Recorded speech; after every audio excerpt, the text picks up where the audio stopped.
me disappoint you. There's no kingdom that you may see if you don't receive him as your Lord and personal Savior.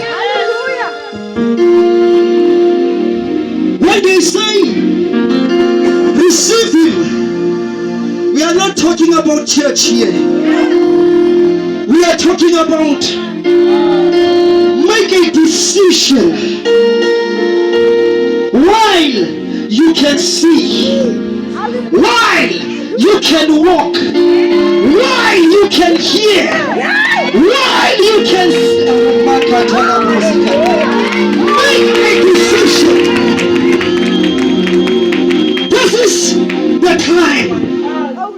This is the time for you to take a decision.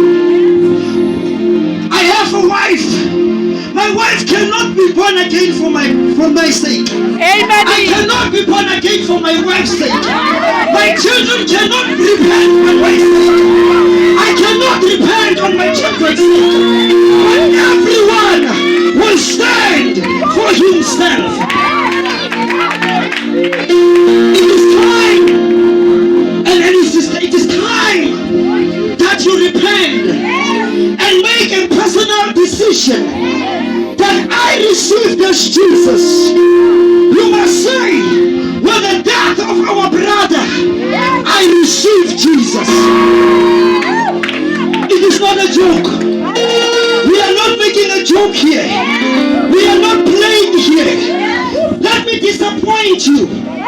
You say tonight, I might go and sleep, and tomorrow you hear that I'm gone. To die is not a problem. In whom are you going to die? To die is not a problem. The problem is, if you don't receive him, there's no heaven for you. Let us put it straight. If you don't receive him, there's no heaven for you.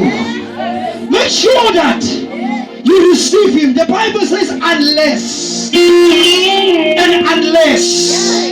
you receive him as your personal Savior.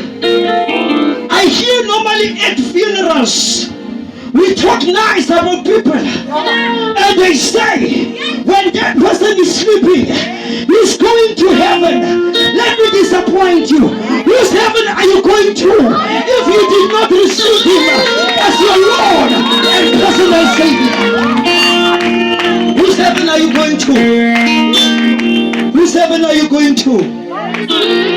The mothers have talk. Umama ngiyacela man.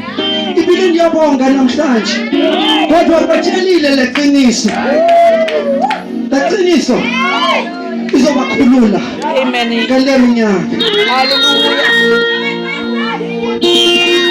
This truth will set you free.